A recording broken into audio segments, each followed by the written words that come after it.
because we had a really good discussion. This probably isn't going to make sense right now, so I'll start kind of where we started. We started by talking about this concept in our society that's rooted in shame that has to do with being perfect. I mean, we all know that being perfect is what society wants. However, nobody really knows what that is, because if you were to try and be perfect, you would have to meet the expectation that everybody has in their mind of what perfect is, right? So that means that every person you meet, you have to meet their definition of perfect. I mean, we have some ideas of what people think is appropriate in terms of what they want to see, but if you were to live under that guise, right, because there's no barometer, you would be having to read everybody's mind as to what perfect is, which gets us into that narcissistic borderline personality disorder and the traits that accompany those, right? And so people try so hard to be perfect. Why do you think that is? Why do you think that that's so important to people? Justification, I guess, or like adoration to be proud of, I guess. It could be, yeah. Most of the time, it's shame and a desire not to be judged. Be liked. To be liked, yeah. It's fear. It's fear. So if they appear as though they make some kind of mistake, there's shame associated with that. So what it breeds is a lot of borderline personality disorder. Are you guys familiar with that? So borderline is kind of like narcissism. We see it more in females, though.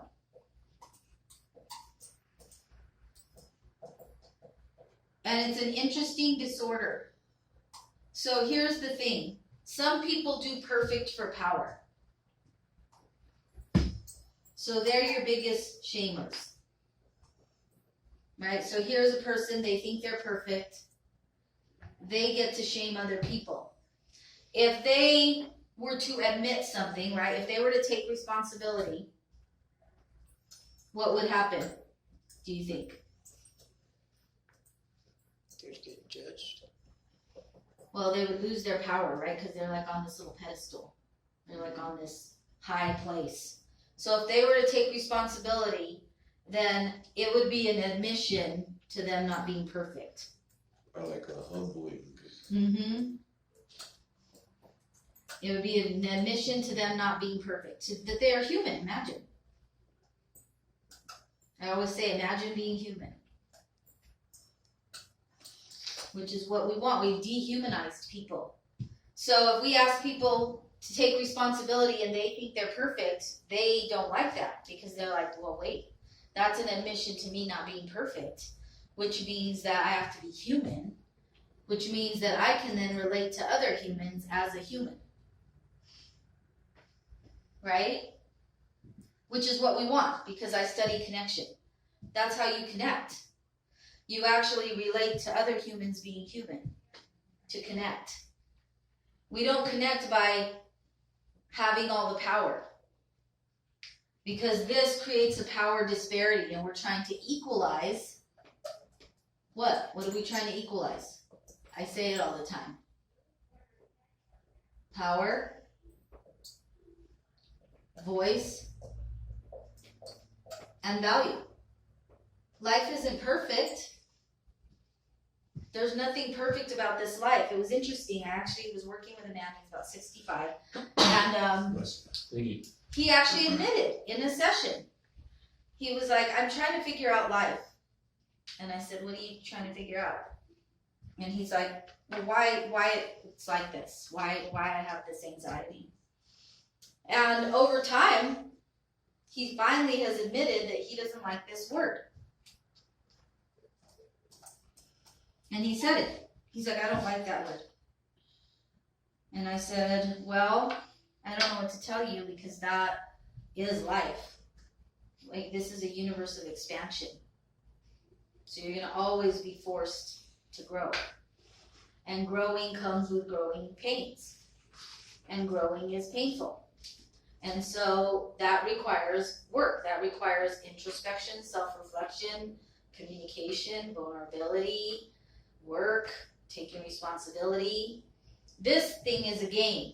If I play perfect and I get to shame you and I never have to take responsibility for anything and I'm never going to admit it, so if you're with a borderline person, you're going to be banging your head against the wall because even when they come to counseling, they have to have control over it. I've had a couple people like that are couples, and there's one that's borderline. They only come because they want to have control over it. They don't come because they want to learn anything. They come to be right, basically, and to shame the other person, hoping that the counselor will say, I'm right and you're wrong. See, the counselor even said, yeah, they want to align. So it's the mindset. They don't come to grow, they come to align. And then when you see that, you're like, no, this isn't going to work because you're not equalizing power, voice, and value. You're playing a game and you want to be perfect and you want to control and you don't want to take any responsibility and you want to make it all the other person, then you're never going to have a connection. You're never ever going to connect with someone that way. It's impossible. We only connect by being human. And all of my work and research is around this. We only connect by being human. Not by shaming, not by pretending we're perfect, not by avoiding work, not by avoiding expansion, not by avoiding growth. Does that make sense? Mm-hmm. But most people in our society have been trained, well, we've all been trained based on social conditioning, and we've gone over social conditioning to be perfect and to shame. So it becomes this shame game all over the place until people recognize it and they pull themselves out of it and they say, you know what, I'm not going to do this. I'm going to take responsibility for some things. I'm going to admit to not being perfect. I'm going to admit that I'm human. I'm going to work on that, and I'm going to develop connections to people and equalize power, voice, and value. Because this is what happens. So I created these drawings. So we all have fear and shame based on social conditioning, right? So we have dark corners. We all have corners. We must visit the places of fear, shame, and unknown in order to heal. It means you don't have control. Your purpose is beyond the dark corners. They must be visited first. To be an emotionally safe person, one must understand their own fears. So we all have this. Nobody's exempt. We have it until we do work. We can change that. But then people avoid. It's kind of like the lizard that turns into the dragon, and people walk by the kitchen drinking coffee and knowing that the dragon's going to destroy their house every time they go to work, and they're like, oh, I don't see it. I don't see it. Well, that dragon grows and grows and grows and grows, and it never goes away until you face it. Just like these dark corners never go away. They just grow. So our dark corners grow and never go. Not looking at them does not make them go away. Then this is what people want to show the world. They only want to show the world this part. They want to hide all of these things. And then they get good at it until their corners grow even more. And their space that they want to show is even smaller. So it becomes more of a game. What do I not show versus what do I show? I now only show people this due to shame. I don't want to be judged. My dark corners have grown all around, and I have this small little space. How can you connect with people if that's what you do? So look at our society. How many people do you think connect? Few. They're definitely in the minority of genuine connection. Can you connect with someone who only shows you this? That's like the human empathy of being able to look at somebody and not have the judgment of hierarchy or being better, less than kind of deal. It's like having to go fishing to get to know people. Like literally, like fishing for who they are. Because you're like, let me see this part. Let me get to know you. Can I see the things in this shadow, in these dark corners? Or are you only gonna let me see this? That's what social media is. Social media is everybody only showing you this, what they want you to see. The good parts of their life. They don't want to talk about anything that's real.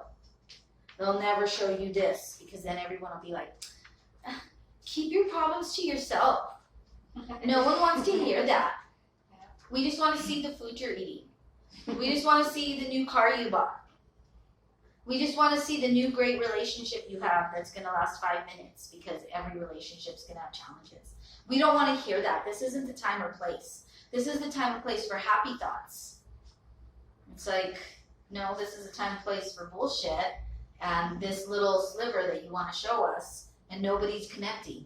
So I don't know why you're calling it social media. It should just be called social bullshit, because that's what it is. It's like definitely not for connection. It's just all for lies. It's all for lies. Which gets me into this, the vulnerable home. Everybody in America has a vulnerable home. So I put all of America. All life is stress. There is no perfect. Nobody is coming to save you, and there is no better. This is kind of your standard American home, but it's changing. Doesn't have to look like this. Bills, the washer broke, dad has a tough job having to work a lot of hours, mom's trying to finish school to get a job, 3 kids, kid is sick, kids are crying, just have to do school at home during COVID, all the stressors, right? When the foundation is first poured, there are no cracks. Over time, cracks develop. As a result, opportunists come to visit. We don't want that. So I work with a lot of couples, and there's been like affairs or things that have happened, and I say, okay, let's not focus on the affair, or let's not focus on the violation. Let's focus on going back to what happened. It's kind of like if somebody gets an illness, I'm like, let's not focus on the cancer. Let's focus on what caused the cancer. Something caused the cancer. Cancer doesn't just appear. So we can try to target a tumor, but you're not going to resolve the tumor, because something caused the tumor. Something caused the breakdown in the marriage. Something caused the breakdown. And there's opportunists, right? If there's a crack in a foundation, roaches get in, mice get in. That's the same thing with our relationships. If there's a crack and you're not sealing those cracks up, an opportunist will get in. So mom and dad start to fight. They are in a vulnerable state. They need support with communication and problem solving. The opportunist comes in and says, I am better than your wife or husband. I have life all figured out. And it's like, oh, do you? That's interesting, because I don't quite have life all figured out. But that's your borderline perfect person, right? The narcissistic person. Look at me, I'm perfect. Look at all these problems you're having in your relationship. Look at all these cracks you have. We won't have those cracks. Oh yeah, you will. You'll have more, because you'll be taking your original cracks with you. So you'll have more cracks. So there is no perfect. So when people come to me, I actually fault the opportunist, because those people are vulnerable. The people in this house are vulnerable, right? The stress creates vulnerability. So this couple is going through a vulnerable breakdown due to stress. So you have all this stress coming at them, and they don't have the skills to deal with it, because most people don't. It's just a cloud of stress. And what do people want to do when they're stressed? They want to run. They want to run. And what do we have to do when they're stressed? We have to face it. And so an opportunist will always be there saying, come here. It's like so when someone wants to kidnap you and they give you candy. They're like, come here. Yeah. Come here. You can escape from that house and that stress. And we'll build a new house. And our house will be much better. Only it won't. Because this person's not showing you who they really are. Because nobody's perfect. They might be able to conceal it, and they might be able to stay calm and gaslight you and say, now I see why you were having problems in your other marriage. It was you. It's never me, because I'm golden. I'm a borderline. I'm a narcissist. It's never me. right? Now I see why you were having conflict. Now we're only having conflict because that's why you were having conflict. Like, that's what they do. Instead of saying, no, I'm a human, and you're a human, and until we equalize power, voice, and value, we're going to have conflict. Because we're trying to understand each other. We're trying to understand each other. We're going to have some conflict. Because we have to try to figure out our own trauma. So these people have to face each other. So I tell them, get counseling. You don't go to an opportunist who's a good listener. A good listener. They love that. I'm a good listener. Why are you a good listener? Because most people don't have time to listen to crap. So why are you a good listener? What's the agenda? So there's an agenda there. And they take advantage of your vulnerability. And when you're the most vulnerable is when it strikes. But instead, I say, go to a counselor. Learn how to manage your stress. Learn how to communicate. Learn how to make this conflict constructive. Learn how to deal with these geysers that go off all the time that are always going to go off. Because we're always going to have bills. We're always going to have a crying kid if we have one, right? Because kids cry and they have needs. We're always going to have cleaning. We're always going to have shit breaking. That's just life. There's no avoiding it. There's no avoiding the construct of our matrix until it breaks down. The only way it's going to break down is for people to stop running, for people to stop playing perfect. Because every time you let this person play perfect and you don't hold them accountable, you're giving your power away. And they love it. And they get to hold on to that power card. And they get to say, shame on you, I'm perfect, and you're a problem. Does that make sense? Do you have any questions about that? So we want to clear up these corners. So how do you think you do that? How do you clear up the corners so that they don't grow out of control? What about them? You face them, yeah. You have to face them and talk about them. Hold people accountable? Hold people accountable and hold yourself accountable. Yeah. Yeah. Both. Communication. And people don't like to do that. They like to ghost and they like to stonewall and they like to be like, no response is a response. And it's like, okay, well then you need to go live in a cave by yourself if no response is a response, because I don't know how you're going to ever get anything done. No response is not a response. Talking is a response, even if it gets uncomfortable. So we have to have boundaries. So there's the empath, the boundary person, and the narcissist borderline. So the empath is, I give and give, hoping my heart is seen. When I start to heal and get healthy, the narcissist or borderline person uses gaslighting to put me in check, right? So the empath just wants to love people most of the time, has a big heart, has their own trauma, but the way they take that trauma is, wow, this is really painful. I don't want to experience that pain, and I don't want anyone else to experience that pain. So they kind of keep their heart open. Then there's the boundaried healthy person, which is what we work on becoming and what we want people to be, and what I work on being, and what I help other people work to become. They have tons of compassion, but will say, I will help you, but you need to help yourself and do your part and meet me a minimum of 51%. And that gets into the Cartman triangle. So they're balanced. The boundary person is interesting because nobody ever gets mad at them because they set boundaries to begin with. So people expect it. So they're very in touch with their feelings. So they will say things like, you know what? No, I have to work tomorrow. I have to get up at 7. I don't think that's going to work for me today. They're very clear. They don't say, oh, let me think about it. Like the empath, this is what the empath would do. Oh, I don't want to hurt that person's feeling. They're inviting me out. I don't want to disappoint them. I'm just going to say yeah, but then I'm not really feeling it. But I'm going to go anyway, and then I'm going to be tired the next day. So they'll put themselves out, and then that person will drain them because the person will be like, well, you need to go out with me. You need to do this for me. You need to do that for me, the narcissist borderline person. And the empath will keep doing it and keep doing it and keep doing it until they feel so taken advantage of that they blow up. The boundary person will just be like, no, I'm good. And no one will ever get mad at them because they know what to expect from that person. That person's pretty solid.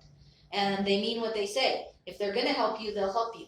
If they're feeling overwhelmed, they'll tell you they're overwhelmed. If they don't want to date you, they'll tell you.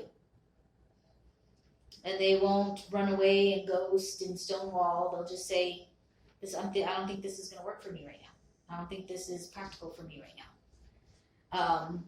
That's a boundary person. The narcissist and borderline person violate boundaries constantly. They're the opportunists. They prey on trauma. They know who is defenseless and has no backing. They play the victim. They victimize others often. They always try to look good. It's never their fault. If I admit to fault to anything, that would drop my power and I can no longer play perfect. So the borderline narcissist knows the empath, targets the empath, leaves the boundary person alone. They're not really prone to.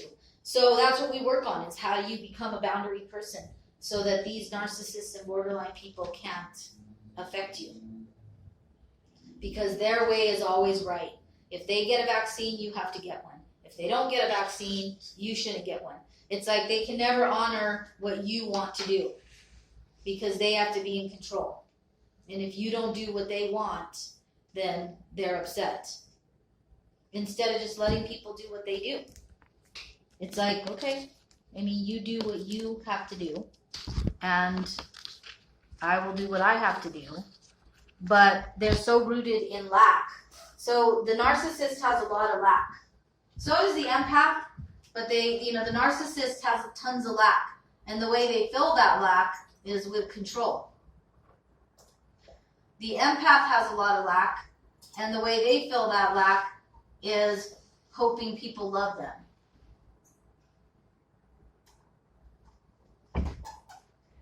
And so they keep giving. So they fill the lack by giving.